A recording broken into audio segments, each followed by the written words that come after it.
भी शायद चुनावों में नहीं चल पा रहा है। मिथिलेश जैमिनी जी, मैं इस ब्रेकिंग पर और तस्वीरों पर जाने से पहले आपके साथ ही था और आपसे बात कर रहा था। मैं ये पूछना चाह रहा हूं कि पंजाब में सारे कार्ड फेल हुए हैं एक तरह से। एएपी जो कि पिछले चुनावों में कहा जा रहा था कि फाइटिंग कंडीशन में आ सकती है लेकिन नहीं दिखी, लेकिन इस बार टोटली फाइटिंग कंडीशन में आकर सरकार बनाने की दिशा में बढ़ रही है।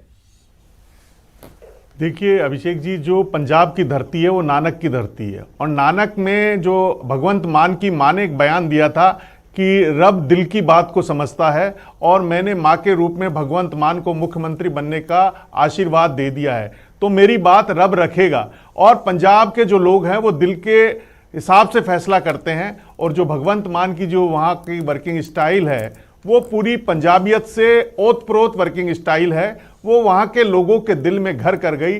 जैसे मोदी जी की स्टाइल यूपी वालों के दिल में घर कर गई, बाबा योगी आदित्यनाथ की स्टाइल, वैसे ही पंजाबियत से ओतप्रोत उनकी बोलने की स्टाइल, उनकी चलने की स्टाइल, उनकी वर्किंग स्टाइल, ये तमाम चीज जो पंजाबियों के दिल को छूने वाली थी। और उनकी जो माँ की जो अपील है और उन्होंने कहा कि माँ की चरणों में जन्नत होती है, वो कहीं न कहीं पंजाबियत को, ये दो बड़ा फैक्टर होते हैं पंजाब में। बिल्कुल कास्ट फैक्टर पर ठीक है, कांग्रेस कह रही है कि वो कास्ट फैक्टर पर चुनाव नहीं लड़ती, लेकिन चन्नी उसी तरह के फैक्टर का एक कदम था और उससे लगा था कि शायद फाइटिंग कंडीशन बनेगी, नहीं बनी। कांग्रेस के साथ दुर्भाग्य है अभिषेक कि वो जनता की नब्ज को टटोलने में बहुत देरी कर देती है। जो राहुल गांधी हैं और उनके आसपास जो टीम है उन पे मास लीडर नहीं है। कांग्रेस का फेल होने का मूल कारण है कि राज्यसभा के सांसद थे, उनकी सलाह ली गई। कहीं कहीं अब राजस्थान में भी बीजेपी ये गलती करने जा रही है, जो भी राज्यसभा में जाता है उससे पब्लिक की मास लीडर की, जब जनता की नब्ज का टटोलने की आदत नहीं होती है। और राहुल गांधी के साथ दुर्भाग्य जो कोर टीम है उसमें मास लीडरों की कमी है, उसी का खामियाजा पंजाब में भुगतना पड़ा। और आगे भी अगर प्रियंका गांधी और राहुल गांधी इसी ट्रैक पर चलते रहे तो हो सकता है कि आप पार्टी कांग्रेस का विकल्प बन जाए। आप अलार्मिंग सिचुएशन लेना जरूरी है। राजेंद्र मेघवाल जी, मैं आपके पास आ रहा हूं और मिथिलेश जी, मैं स्वप्निल हूं अभी फिलहाल आपके साथ।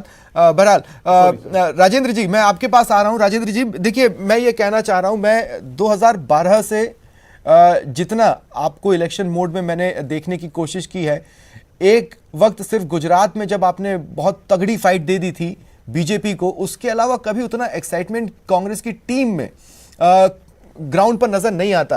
हालांकि हर चुनावों के बाद आप कहते हैं कि हम रिवाइज करेंगे, हम ये देखेंगे, एनालिसिस करेंगे कि हार के कारण क्या है, लेकिन उससे कुछ सीखा हो वो नजर नहीं आता। क्योंकि सीखा होता या आप सही जड़ तक पहुंच गए होते तो ये रुझान कुछ डिफरेंट हो सकते थे। स्वप्निल जी, देखिए, आपने पंजाब में जिन पे सबसे ज्यादा भरोसा किया, नवजोत सिंह सिद्धू, अब देखिए बड़ी खबर है, वो अब जिस सीट से चुनाव लड़ रहे हैं उस पर पीछे चल रहे हैं। अमृतसर ईस्ट से वो रुझानों में पीछे है अपने प्रतिद्वंदी से। जी, अब बोले राजेंद्र जी।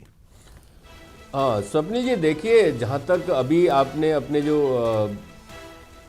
मतलब यूपी के जो न्यूज़ 18 के हेड थे उनसे भी बात की थी, उन्होंने कहा कि जिस तरीके की उत्तर प्रदेश की राजनीति है जिसमें कास्ट बड़ा फैक्टर है और कांग्रेस कास्ट की राजनीति उत्तर प्रदेश में नहीं करती, तो मैं आपको यहाँ बताना चाहता हूँ। उसके अलावा उन्होंने ये भी बहुत अच्छे से बात कही, ये बात मैंने भी आपको लगातार बुरी खबरें किस तरह से आती हैं। मालविका सूद जो कि सोनू सूद की बहन है, वो भी पीछे चल रही है। चरणजीत सिंह चन्नी 2 सीटों से चुनाव लड़ रहे हैं, दोनों सीटों पर पीछे चल रहे हैं। नवजोत सिंह सिद्धू वो भी पीछे चल रहे हैं।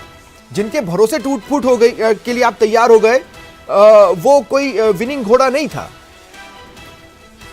स्वप्निल जी, मैं वही बताना चाह रहा हूं कि जिस तरीके से मतलब उत्तर प्रदेश के अंदर विपक्ष के तौर पे जिस तरीके से कांग्रेस ने सड़क पर जो संघर्ष किया था पिछले 5 सालों के अंदर, वो आपने देखा। और पिछले 3 सालों से तो लगातार हमारी नेता प्रियंका जी पूरा का पूरा मुद्दा उठा रही थी।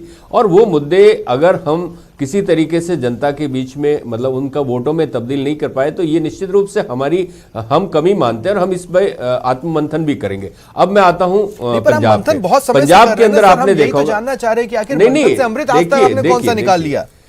देखिए अगर चुनाव जीतना ही सब कुछ है और इस तरीके से चुनाव जीतना ही सब कुछ है तो मेरे ख्याल से इससे लोकतंत्र भी कमजोर होता है और देश तो बिल्कुल ही कमजोर होता है। तो यहां पर इस चीज को सोचने की जरूरत है। और मैं आपसे और आप जैसे तमाम चैनल से या जो मीडिया हाउसेस हैं उनसे अपेक्षा करूंगा कि देश के जो रियल इश्यूज हैं, देश के सामने जो वास्तव में समस्या है, आपने कहा महंगाई बहुत बड़ी समस्या है, किसानों की बहुत बड़ी समस्या है, जो सामाजिक सुरक्षा के तहत जो पेंशन बहुत बड़ी समस्या है, उसके अलावा भी जो चाहे श्रम सुधारों के नाम पर मजदूरों को जिस तरीके से घर बैठाने का पूरा इंतजाम किया गया, मजदूरों को जिस तरीके से हमने सड़कों पर लहूलुहान देखा, ये तमाम चीजें हैं। आज महिलाओं की जो स्थिति है, आज एक बात बताइए, प्रियंका जी ने क्या गलती की कि हमने